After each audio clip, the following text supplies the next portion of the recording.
in the invitation to this particular session that the focus is really going to be above and beyond the profile. Certainly, there's a lot of need, and it's critical, quite frankly, that you have a robust profile before you really start to do other things within LinkedIn. But LinkedIn is kind of like that elephant. There's a whole lot of components and elements.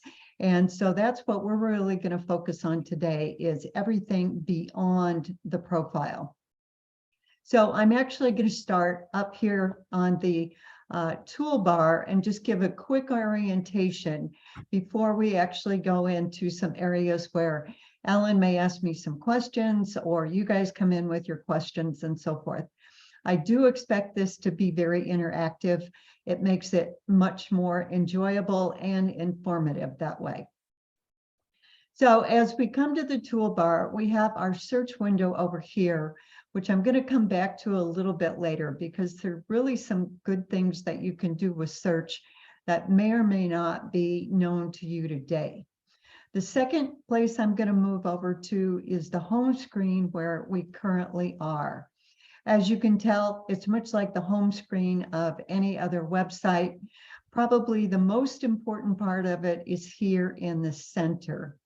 And if we come down just a little bit, where you see the new posts and then into post here, these are where people that you're connected to, companies that you follow, or groups that you're in, they put out their post and they're now flowing into this particular area. So it's one of those where if you haven't developed your profile yet and built your network, this probably isn't going to be quite as important. But if you're beyond that and you're wanting to generate some activity, you want to get familiar with the posts coming in. And we'll talk about posts a little bit more later. You can also start your own post. You can attach, as you can see here, a photo, a video. You can put up an event. This is kind of interesting for those of you that have been involved with LinkedIn for a number of years, since I have, about 2006. About 10 years ago, you could add events. LinkedIn took it away, and subsequently they brought it back again. And then, of course, you can write an article. As we move over here to the second. Are you going to come back to the search bar, Diana? Yes, Okay. we're going to spend some time there. I just wanted to give kind of an orientation to what's here, and that may help generate and focus the questions too. Here we come to the network area. I see one of the people in attendance has already sent in an invitation to me. So thank you, Jay, for doing that. And we'll come back also to connecting and so forth. The jobs section, if any of you are looking for a position right now, I'd encourage you to come back and get really familiar with the job section. We're also going to talk about some things that you can put on your profile to make it more visible that you're actually looking. This section is called messaging. It's much like the inbox of your email. And in fact, depending on how you set up your LinkedIn, these messages can actually come to Outlook, Google, whatever your email system is. The notifications area is, again, one of those that if you're newer to LinkedIn, you're probably not going to be using right now. However, if you've become experienced with LinkedIn and you really want to build that activity, in addition to staying in touch with people you're connected to, this is the area to come to. As you can tell, it shows people who viewed my profile. Here, I could go out and wish Harry a happy birthday. There are a number of other things that pop up here in this particular area that, again, is great for developing activity on your profile, and two, staying in touch with those people you're connected to. The next area that we come to is the Me section. This is where hopefully you have your picture out there, and then you can come down and move into your profile and where you would make all your updates and so forth. Now, I am going to stop for 1 second and talk about desktop versus mobile versions, or the LinkedIn mobile app. If you're doing anything related to posting, profile, some of the other things, I really encourage you to do it on the desktop. Some of it's not even available in the app, but just a whole lot easier to see, do, and stay on top of. The app we'll talk about a little bit as we wrap up today, because there are some exciting things that you can do with it. Finally, we come to this area over here called Work. If you click on that, this is where you're going to see things like groups and learning and so forth.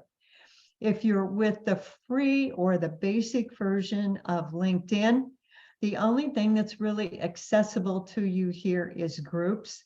The rest of them, you need to move to a premium level. And then should you choose to do some advertising, then obviously you have that option here. So with that, I'm actually going to come back over here to the home page. I'm going to talk just a minute about the history of LinkedIn.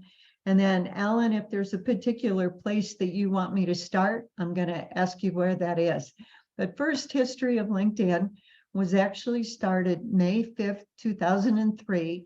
So this year, amazingly enough, in a couple of months, we'll be having their 20-year anniversary.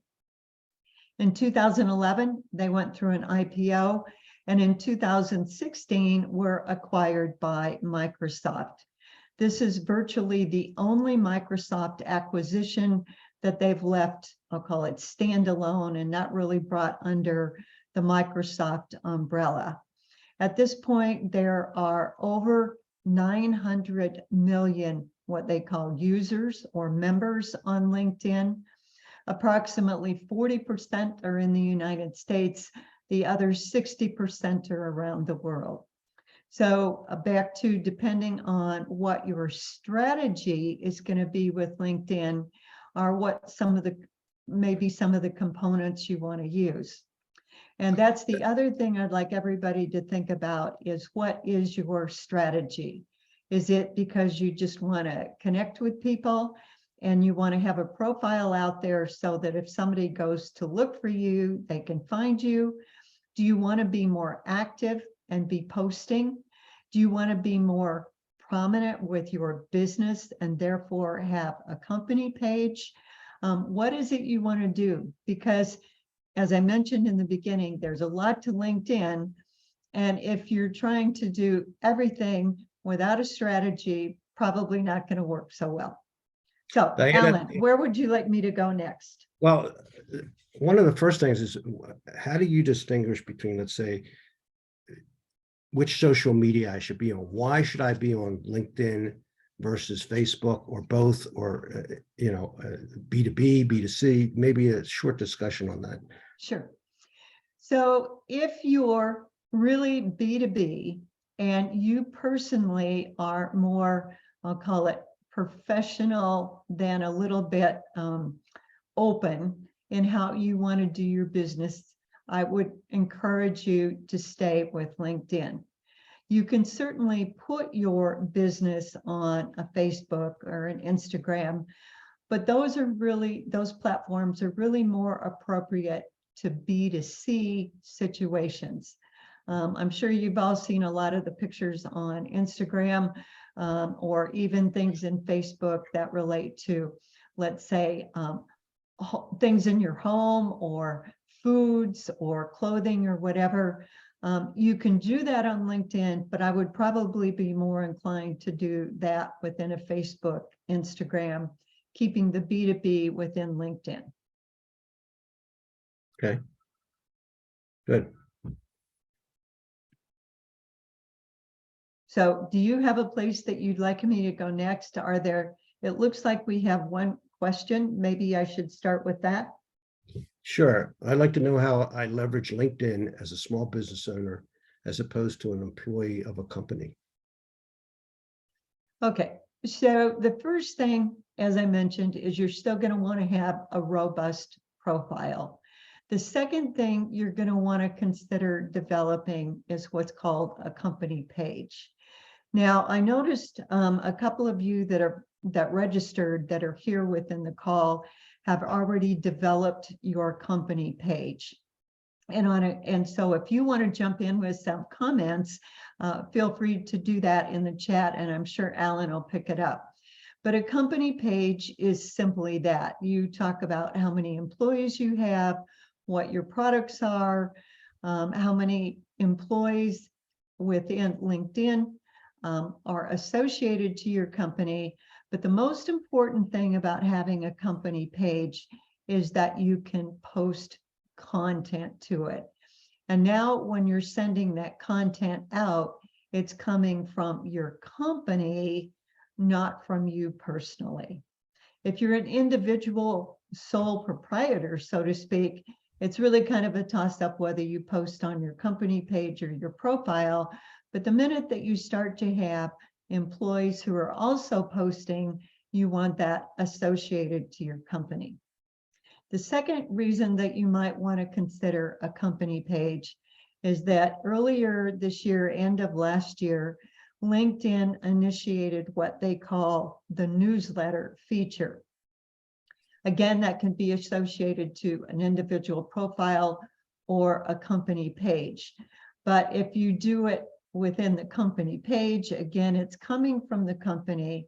It goes to people that you are connected to, so you can be building your network of, let's say, clients that you already have, people that you would like to be clients, and you're now doing your newsletter via LinkedIn as opposed to MailChimp, Constant Contact, or some other method out there. Okay, here's a second question. I have a company page and a personal profile. However, have a lot more connections, followers on my personal. I'm trying to drive connections to follow my company page. Should I just tag both or continue to share my company on my personal? Well, definitely share your company on your personal. The other thing I would do is then go out and message those personal contacts, and in that message say, you know, I'd really like to have you follow on my company page. These are some of the things that you may find out there. Obviously, put the link into your company page and see how many that you can get transferred over that way. Now, I shouldn't use the word transferred. I should say added to follow you that way. The other thing, of course, you can always do is within your email signature line, include the link over to your company page and so forth. So I have a question, Diana. I hope that answered that question. There are just a quick, how many different usages do you know? Because I know things like I've done market research and sales, or et cetera, et cetera. So how many different things can you do on LinkedIn that people aren't utilizing enough of? Well, that I would say, let's go to search, and I think I can expand on that question a little bit more. Okay. So when you come up here to the search bar, what people normally do is type in a name. And of course, the names that you see here are people that I've already looked up in the past. And so I'm actually going to start with the Sharon Mercer. And by typing in her name, then what I actually can do is come over here and look at her profile and so forth.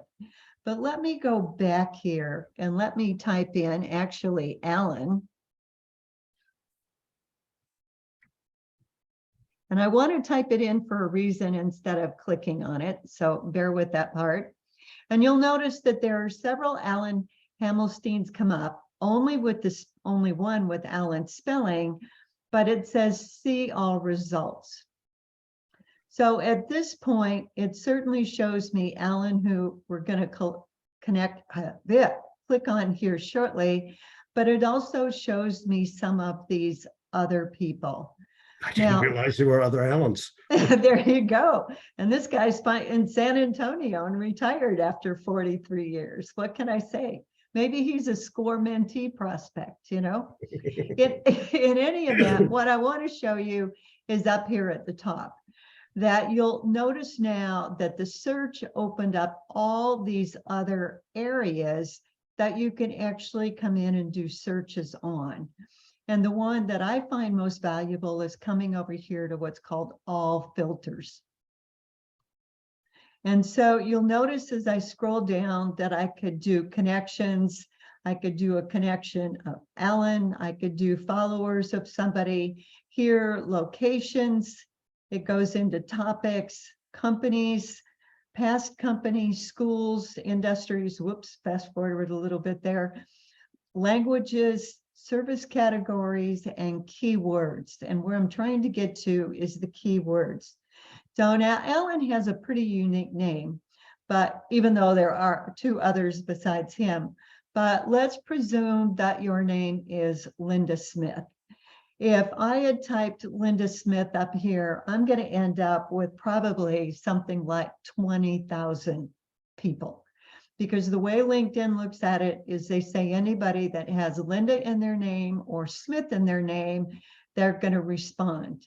If you come over here, though, and type in the Linda and the Smith, it's going to look only for Linda Smith people. The other, let's say then, is you met that person at a networking event. You didn't get a card from them for some reason, but you remember the company they were affiliated with, then you can come over here and type that company name in. Then when you do the show results, it may take that 30,000 that we had up here to maybe 2,000 to now hopefully down to, now if the company's like IBM, there's still maybe 4 or 5, but at least you can filter through those 4 or 5 Lindas to find the ones you want. If it was a smaller business, the likelihood is that it's going to show up. So this search area is one that I find is very, very important to become familiar with and then utilize. Now, let's assume for a second, whoops, I didn't want to do that, sorry. That we want to come over here and look at companies. Because Alan's not affiliated with a particular company, it doesn't show up. But I'm going to put in a company, a group that I like really well, which is called this InfoGrow. Now, as you noticed, as I started that search, it says company and what they're into. Down here, if we just glance through some of these, we see another company that's IT services and consulting. We see this one obviously has some job postings. Different things that show up here just by starting to type certain things in. So this is the other part of where you want to become familiar with search. Let's assume also that you wanted to move into some groups that related to marketing. So we see that marketing shows up here, marketing services. And then we see names associated to it. Whoops, I forgot. I need to go over here to groups. My fault. Clicked in the wrong place. But now you see that for groups, there are about 13,000 that have marketing or marketing services in their title. Now, if you wanted specifically marketing services, then you could go in and do the quotes. And now it limits it a little bit more. In this case, it still came out with 13,000. So let me stop and let you ask away, Ellen, in terms of questions that relate to search or anything that's come in. Okay, so as we're mentioning groups, and then there's one other question after I finish this that was posted, but I want to get this. Number one, what groups should we join? Why should we join them? And how do we handle the groups? Because I found when I first joined groups, I'm more sales oriented. I joined sales groups, but that didn't help me. Okay. Because you ended up with a bunch of your peers when you start. So thinking about the group you want to join is important. Now, if, for example, though, you joined a sales group as Alan did, and you're looking to hire somebody, then that might be a good group to be in. because you could go out and do a posting about your particular job within that group, and you might end up with some very good candidates.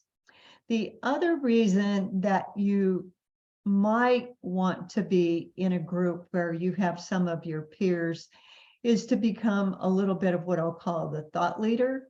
So as questions are posed, you respond to them, and then the others in the group start to see your expertise and so forth. The other way you'd want to look at groups is saying, okay, where are some of my prospects or clients? And maybe I should go join those groups. And so if you're a salesperson selling to manufacturing companies, then maybe you want, or companies in the manufacturing industry, then maybe you want to join manufacturing groups, because that's where your potential, again, prospects and clients are located. I think also, just to add to that, when you join groups, let's say you join it, let's say you're selling to manufacturing industry, let's say specifically, let's say to food manufacturers. So you may want to post things like, this is too general, maybe what's your biggest problem or what's your biggest thing, or see, okay, what they are talking about, what their problems are, because that will help you sell, for instance, because Correct. you understand more about them.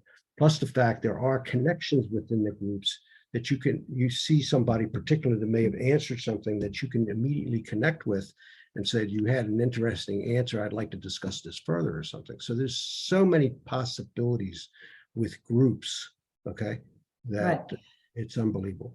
And So, a couple of things I'd add is you can actually join up to 100 groups, which obviously is going to be totally overwhelming. So as you would start out, I would really pick a couple that you get involved with. Obviously, the size of the group, the bigger the group, normally there's more participation. So if a group has 15,000 people in it versus a group that has 150, then you probably want to consider the bigger one. Before you join the group, you can certainly look at some of the discussion items. The other thing joining a group will do is it will allow you to contact another member of the group that you may not be connected to in some form, and therefore you can reach him through the group, him or her, that you might not be able to reach otherwise. good. So Dennis, or is that Denise Hopkins, asked the question, how do you handle people who connect with you and then want to market to you? And I would say also, how about if I want to market to them, what are some of the best approaches that you know of to generate interest? Okay. Both So, ways. Both ways. So the first one, when people market to you, well, actually, let me back up and say, until 2 or 3 years ago, that really didn't happen very often. And then all of a sudden, people realized that they could connect with somebody and then start to market to them and so forth. The best approach is to be much more subtle. So let's assume, Denise, that I connect with you. I ask you to connect with me. But rather than my next email to you saying, I'm a LinkedIn person, I've looked at your profile and there's some couple of enhancements you could make, that all I do is just send out a flyer that says, here's one thing that you could, or a note that says, here's one thing that you consider on LinkedIn that might get you more into more searches. So now I've offered you something subtle, but I haven't suggested that we meet or talk or whatever. So subtle is better until you've gotten to the point. Let's say I do that a couple of times, and I'll come back to frequency in a minute.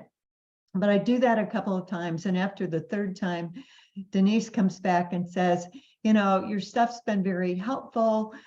Thank you very much. Then at that point, I might decide to be just a bit more aggressive and say something like, well, if there's other parts of LinkedIn you'd like to discuss or just hop on a phone call, let me know.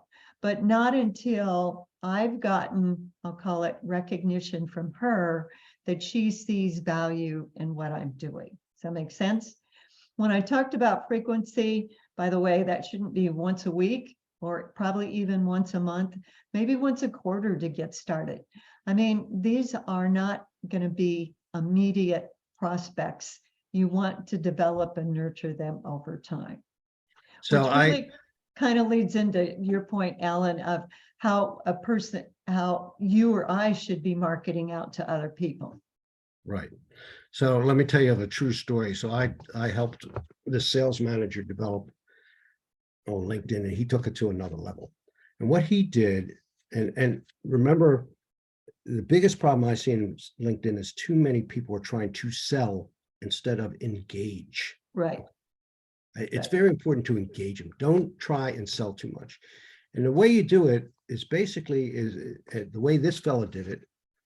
He would send out maybe 15 requests a day, but he would send it out. He said, let me ask you a question. How are you handling accidents at your facility? So he would contact big companies, risk managers that he could filter out. He could find out through all his connection to risk managers that were responsible for this. So how are you handling accidents? Has your workman's compensation costs gone up? Just ask those questions, not trying to sell them anything, okay? Right. And see if they got a response and see if they're interested, because they can easily check his profile and see what he is actually selling. But he's trying to, and maybe sometimes it's also asking for help. So I also did work with a German CRO, clinical research organization, when to get started in the United States. And so first I got a person that I knew that was in the CROs, and I asked her, can I look at your possible contacts? And she said, sure. And I'll send out the email for you. Okay. Because she trusted me. I don't want to sell to them. I want to do market research. Okay. And in this way, I said, let me ask you a question. You're let's say a CRO. What determines, where are there faults in the industry? Because you're asking for help. Okay. You're not trying to sell, and it's and you're being honest with people about it. Okay. You're not, don't. And again, remember those words: engage, not sell. That's my thoughts. Okay. And the last point I would add there is, I don't do it 100%, but with some frequency is if somebody is trying to sell to me, then I'll respond and say, I appreciate that you're, trying to devalue your business, but I'm not interested. Thanks for being a connection or something like that. Most people will adhere to your request, which means that they won't follow up with it. Can we meet again in 10 days? Or did you get the last one or something like that? Not everybody will honor what you said about not being interested, but most people will. I think also too, I get a lot of requests. Do you want more leads? Do you? And sometimes I get very upset because I tell them, look, check my profile first. Okay. I'm in a nonprofit. I don't want more leads. Okay. I have more than enough than I can handle. So it's vital that if you're going to go out, you really check their profile and see where you may have a connection, number one, before you get too much sending out just general 25 LinkedIn requests Right. to, to sell to them. I think it's a matter of courtesy. So good. There's no more questions here? No. Okay. If there's no more questions, I want to ask Diana, okay, how do I generate activity or other ways of generating activity and engagement in LinkedIn? Okay. So probably the easiest one is coming back here to the home page, where, as I mentioned, in the center is where all the posts that are coming in from people that you're connected to, companies or groups. So this is a person that I happen to be connected to.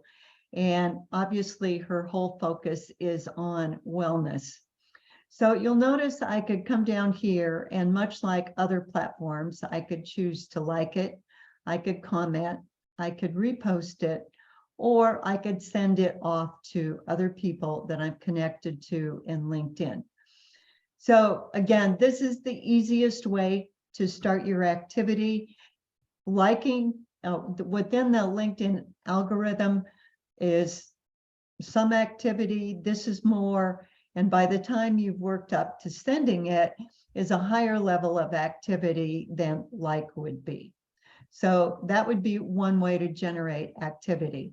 The second would be to do your own posting, either from your individual profile or from your company page. As I mentioned, it could be a photo, a video. You could go in and post an event. If you're having some kind, let's say, of open house, or if you're part of an association, a number of things like that, and then write your article. Each of these you're allowed to, I'll call it, put it out there and look at it before you actually press publish. And so that does give you the opportunity to make sure that if you have inadvertently a typo or something, that you can take care of it. The third way, as I mentioned, is to come over here to notifications. And that's where you're going to take advantage of the information that comes in here and do something with it.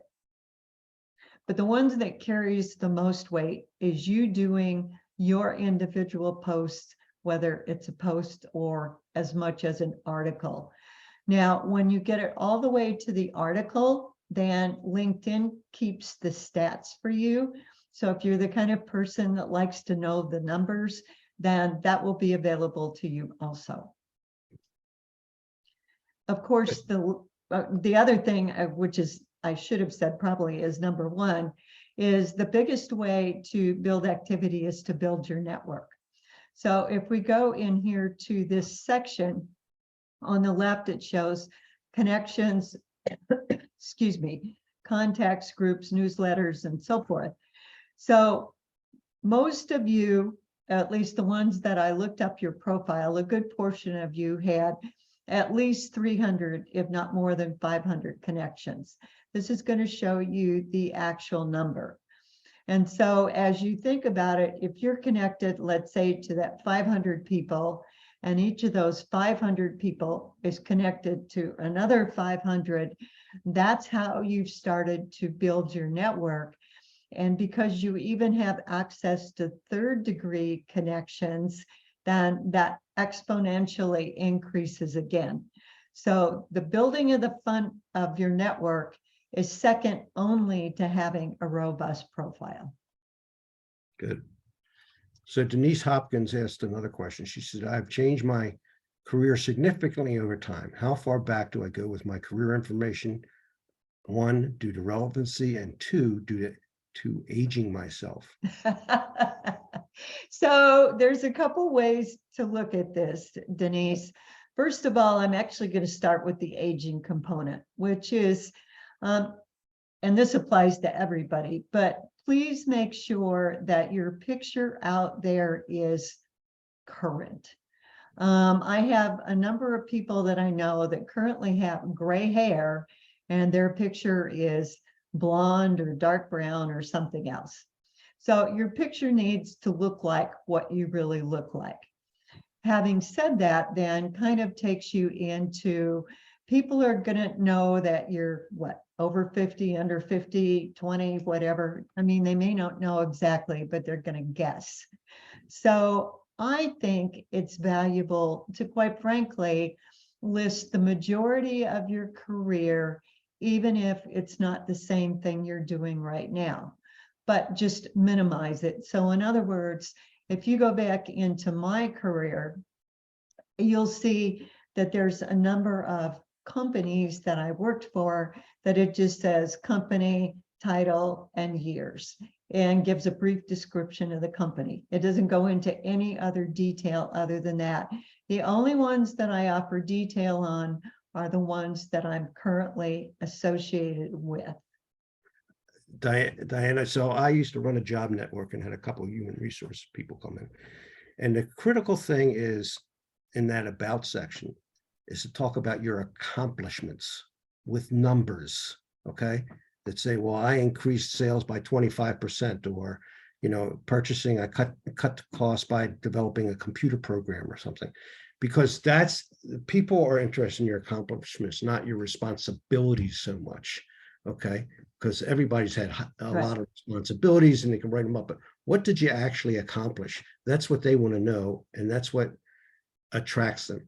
The average HR person only looks at a resume or a LinkedIn profile if they're looking in there 11 seconds. So Right. you got 11 seconds of reading in your about section or whatever to attract their attention. Which So- actually goes in a, even though we said we're not really going to talk a lot about the profile, I am going to pull mine up here just shortly, quickly, to make 2 points, particularly about your 11 seconds. Is one, the picture, but it has a smile. There are statistics that without the smile, your profile is less likely to be read. Two, that you use this headline area to be very specific. So if it's what you're currently doing, if you're looking at the job search, whatever. And then if we come down here a little bit further to what Alan was just talking about in terms of the, the about section, which obviously you can open up. The other thing you can do in the about section is talk about the transition of your career. You know, I used to be in manufacturing and now I have my own business. I've taken the skills I learned and transferred them, blah, blah, blah. So that also is a place that you can talk about that transition if your early career doesn't necessarily align with what you're doing today. The other thing I'm going to show, not show, but talk about is if there's anybody out there that is looking for a job or is perhaps an independent consultant that's open to work. One of the things that you can do, once I get back to where I was, is come down here to this open to button. When you click on it and you go through a couple of screens, it allows you to ultimately put a green banner here that says open to work. So most people think about it in terms of jobs. A friend of mine was actually looking to move into doing some private accounting work on a contracting basis. He put the open to work out there and had several companies call him because they were interested. So there's other things you can do to promote yourself too, even if you're not really looking for a job, but looking for business. Also too, LinkedIn, I think it's only on the app, correct me if I'm wrong, you can add a video to where your picture's at and have a short video and say who you are. Correct. Okay, which helps. Yeah. Another thing that's very important is under Diane's been a CEO and everything else, but you have to put where it says growth specialist, board facilitator, LinkedIn Pro. You know, you have to think keywords, how is somebody going to find me? Okay. And for instance, if I just put in CEO, well, there's a lot of CEOs. Okay. What specifically, if you want somebody to find you, what keywords should you be using? Okay. Diane, you want to add to that, or? No, that's an excellent point. I'm glad you brought it up. That's more distinctive sometimes than even your about section, you know, because you got to get people to you. Okay. And that title right there is vital. So, okay. I don't see any other questions. Okay. Where do we want to go, Diane? Diana? Well, okay, we've got what, about 10 minutes left, give or take a bit? Yep. Okay, let's. A couple other things. Tell me more about let's say limiting, for instance, I know on the homepage, if there was something political, I don't want to see it. Okay. Or if you Okay. don't want to see some content, how, is there a way of stopping people from doing that? Or you Well, don't, for instance, what I think one of the people said, all these people contacting me about, I'll generate leads for you or something. Is there a way of stopping it? not easily. I mean, you can stop it all. It's either all or none. And so one, that's why I've tried to go back to those people and say, I'm just really not interested. Please don't contact me about this anymore. Okay. The other thing I thought you were going to say, though, was back to in terms of posting is what you post. Think about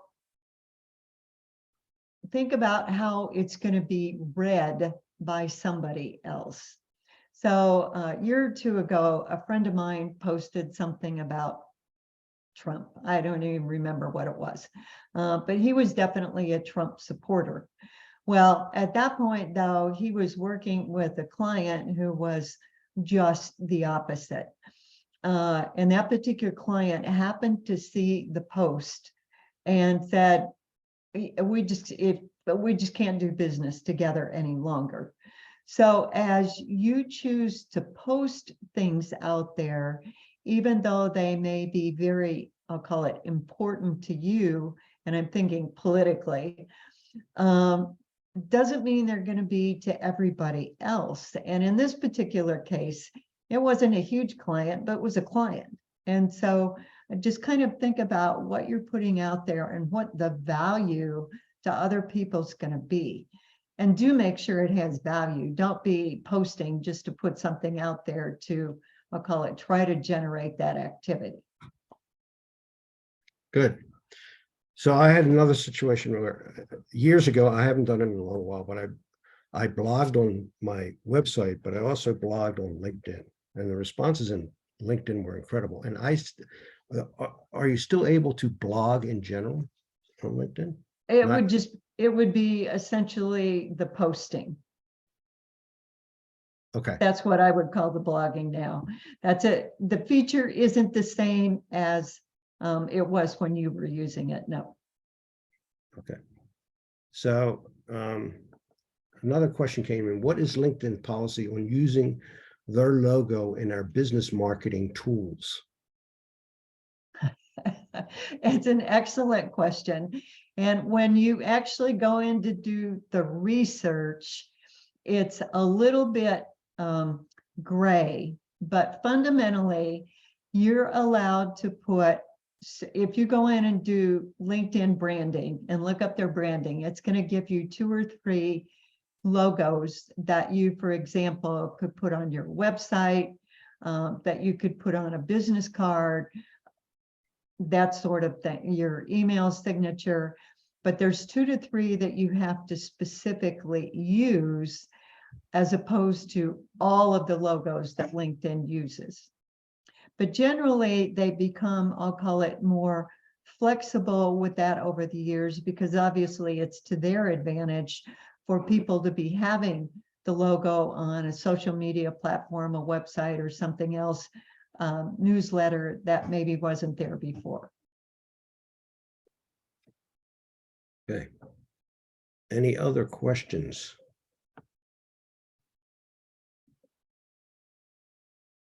Okay, so if there's not any other questions, maybe Diana, if you could stop sharing.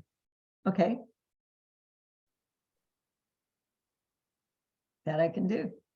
Good. And I just want to say, this is, so you should see Diana's information here. Again, you'll get the recording, and you can also copy it down at some point if you'd like to get in direct contact with her. All I can say is she's been a tremendous friend and a really great total understanding of business, not just LinkedIn. So she's been a great consultant. Also today, if you would like, you can find, if you want to get back in touch with SCORE, you can get a free mentor again and co-mentor if necessary at greaterphoenixscore.org. You can also become a volunteer if you figure that you can add value. It is for me a tremendous experience of being with the SCORE team. And if you want my contact information, you can see it below. So with that, I'll stop sharing. Any other questions? No. Well, thank you very much for attending. I hope it's been helpful, and hope to see you again at another webinar. Take care. Great. Thank you.